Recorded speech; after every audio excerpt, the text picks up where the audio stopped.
Ed? Josh, why wouldn't you use the phrase right there that we are going to take on Islamic extremism?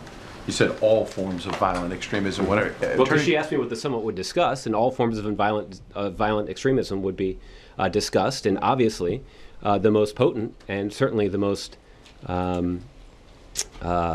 graphic display that we've seen in recent days is motivated by those individuals that seek to invoke the name of Islam to carry out these violent attacks, and that's certainly something that we want to work very hard to counter and mitigate, and we've got a strategy that we've been discussing for some time to exactly do that. The most potent form, according to you, of extremism, why isn't it the summit on countering Islamic extremism?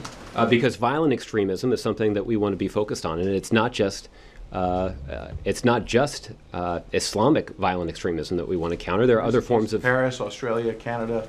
Isn't the thread through them that it's Islamic extremism? Mm-hmm. Well, certainly all the examples that you cite are examples of individuals who have cited Islam as they've carried out acts of violence. There's no arguing that. You said several times we should have sent someone higher than the ambassador. I haven't heard with a higher profile than the ambassador. That's correct.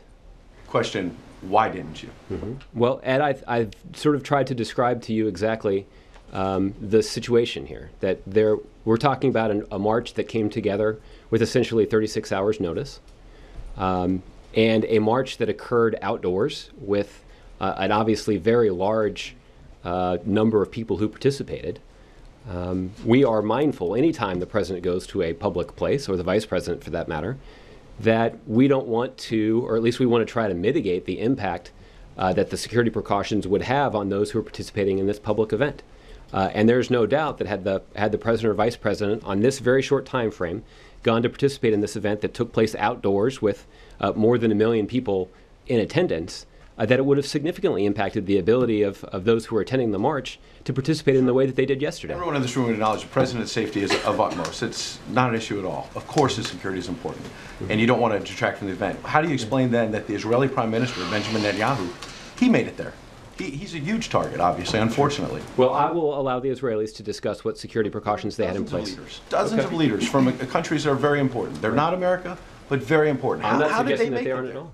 How did they make it there? Ed, you should talk to them about the security precautions they have in place. You've been to enough. Look, you have been to enough events where the president is attending a conference or a summit with other world leaders, and I think that you have seen firsthand that the security precautions that are in place for the president of the United States, this has been true of previous presidents too, are sometimes more onerous than the precautions that are put in place for other world leaders. In the Mandela funeral, there are dozens and dozens of leaders. The American security might be more, but it comes up in short notice. Unfortunately, Mandela dies, and you wanted to be there. You made it. Well, how did that come together? The difference with President Mandela is that there had been discussions that have been ongoing for, frankly, a number of years about the ceremony that would take place in the event of his death.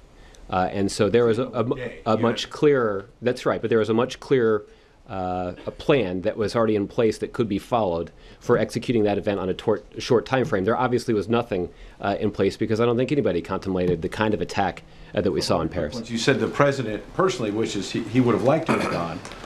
Why didn't he? What was he doing on Sunday? We haven't gotten an accounting of what the president did Sunday. Yeah, I haven't spoken to the president about what he did yesterday. I mean, you obviously prepared for this, and you've said many times the most transparent administration. What was the president doing? I guess I prepared for a lot of questions today, but I did not prepare for a question based on what the president was actually doing yesterday. Okay.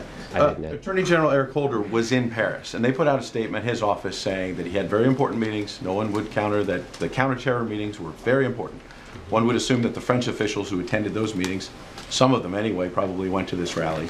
And the Attorney General's office says that he had to get back to Washington on Sunday afternoon. That was one reason why he couldn't make the rally. Why couldn't the Attorney General? He was in that city, so there's no issue of security was already in place. How could he not attend? And I'm not aware of the details of the Attorney General's schedule for yesterday.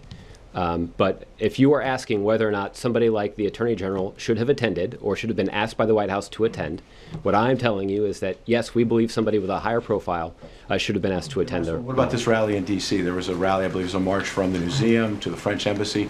We should note the president did go to the French embassy last week, obviously. He signed a condolence book. He expressed his solidarity with the French people. But I understand the president is probably not going to go marching through the streets of D.C. Yeah. But the White House Chief of Staff, the Vice President, a cabinet secretary somewhere. How come you didn't have someone in D.C. at a rally? Yeah. Well, and I know that there were a number of administration officials that did participate in that rally. I think a lot of them, or in that march, and I think a lot of them participated, would have done so even if they weren't members of the administration. But I can tell you, Ed, that for all of this talk, there is no doubt, and there should be no doubt, about this commitment of the administration and the commitment of the American people to standing shoulder to shoulder with our allies in France as they deal with the aftermath of these terrible terrorist attacks and as they continue the fight for the kinds of values that we hold so dear on both sides of the Atlantic. Okay?